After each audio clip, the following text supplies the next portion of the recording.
Kendall in Seattle. Hi, Kendall. You are on the air with Megan, Christy, and Sarah. Hi, how are you guys doing? We are doing very well. How about yourself? I'm great, thanks. I'm glad to hear it. My question's a little odd. But we can do odd. I mean, she's wearing a wedding dress. I'm dressed as a preacher pirate, and we've been sitting here talking about kink for the last hour. So yeah, bring it on. We gotcha. You're right. It's probably the most mellow question you'll get. So my question is, so I'm a lesbian, and I'm curious, have you guys ever heard of any reason to oppose gay marriage, gay rights, anything of the sort, other than religion? Because I personally haven't, and I was curious if there was anything out there that I hadn't heard before.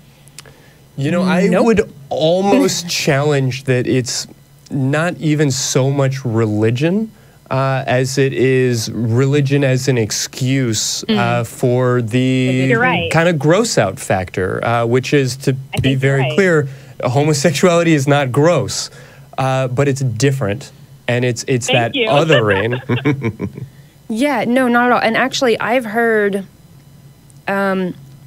arguments to the contrary of the economic benefits, actually. Oh, wow. Yeah. Of all the economic benefits. I mean, hey, population control, hello. Yes, that's definitely one. But actually, all the businesses for just everything that's involved in weddings and divorces, that whole industry, when same-sex marriage was legalized, like, they saw a boom. Yeah, like a big boom, and yay! Because which damn I'm glad Skippy, for, because it shows them how common it is, right? Yeah. Yeah, and I mean, if anybody has money, I don't want to stereotype individual people, but if we're talking about a hypothetical gay couple, two men with no kids who are both earning at that higher male rate, frankly, that have all of that opportunity to go out and participate in our economy, that have been for so long completely shut out of it economically.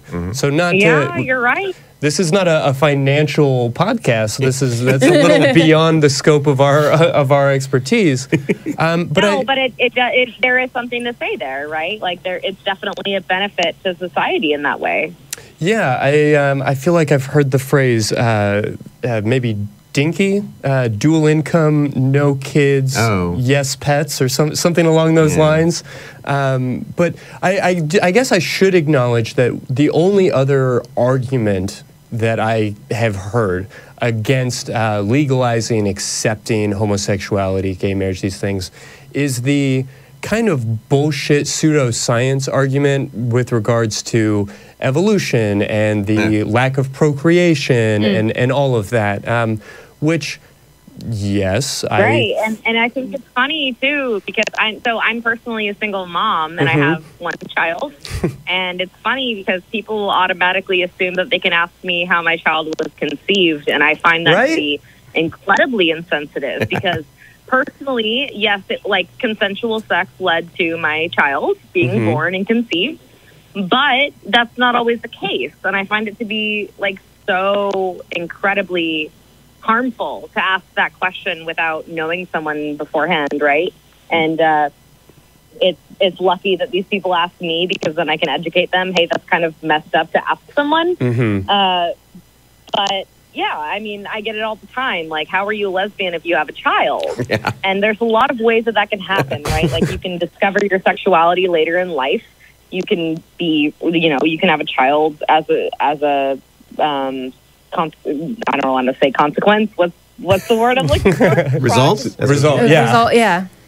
Right. Yes. Exactly. There's so many things that can happen, but as parents, you probably know, I'm one of the hosts of Parenting Beyond Belief. So that's one of the things that I hope to tackle in that respect is it's not always black and white. It's not always two straight people having sex to have a baby, and that's such a stereotype that we're facing. Yeah, I'm a lesbian with a kid, and that worked for me.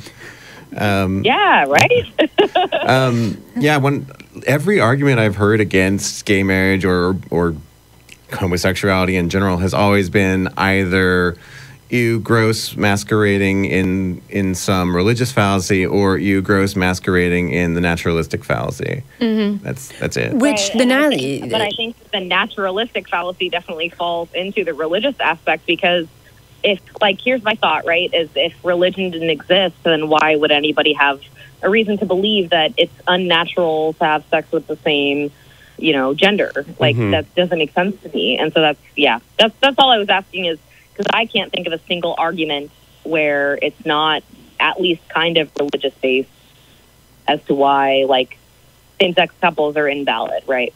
I mean, we know it's not coming from a place of logic and reason. It's not. No one has reasoned themselves into opposing gay marriage. It's coming from something previously, and they're fitting it into their logic, into the narrative that they would like to. This reminded me of over this past. The reason I was not on last week was because I was actually at SciCon, and there was a biologist there giving a talk about gender and about the naturalistic fallacy, which is total bullshit. And she see also last week's episode. Yeah, and just going through all of the creatures in the animal kingdom and everything that, touching on not just being queer or being gay, but also being trans. There are other creatures that are trans. It is literally a part of the spectrum of other creatures in the animal kingdom, other mammals even in the animal kingdom. So we're not special, guys. Sorry to say, we didn't somehow luck out in some way of having this binary system. It's not a binary system. But yeah, it just, you had reminded me of the talk that was given at SciCon. It was really great, and there were some great images that went with it, because we got to see fishies that start out one gender, go to the next, move to a different gender, and then if they can't find a mate, they go back. Right, and that's the funny thing, right, is that people want to conflate humans with other animals in nature, and it's hilarious because they've got even more of a wonderful spectrum than we do. And so what are you trying to accomplish, right? I think there's a species of birds that has like 6 genders. It's crazy. Yeah. I mean, I find it awesome and amazing and wonderful, but that's... Yeah, I mean, kind of where we come from on this show.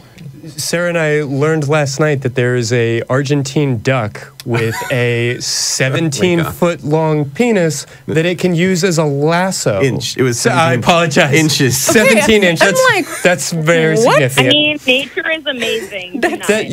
Nature is weird and crazy and wild, so if you're going to use that as your model for the way humans should be, which I don't even know where that comes from, why we believe we have to be like monkeys or ducks or like angels or demons, or why we're even having these conversations, but... Yeah, like if we were, it'd be great. Like, what's the problem? Yeah, because if we're using animals as our models, animals do some crazy shit. Man, we would be messed up. Well, Kendall, or awesome. Yeah, right. Right. Yeah, depends where you choose. Right. That's all I wanted. Was I was curious if you guys had heard any other arguments, because like the naturalistic argument is the one I hear that's not inherently religious, but I think it stems from religion. Yes, for sure.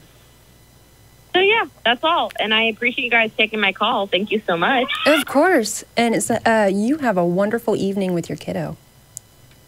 Thank you so much. You as well. Well, I mean, I have 2 cats, so I guess maybe they can count.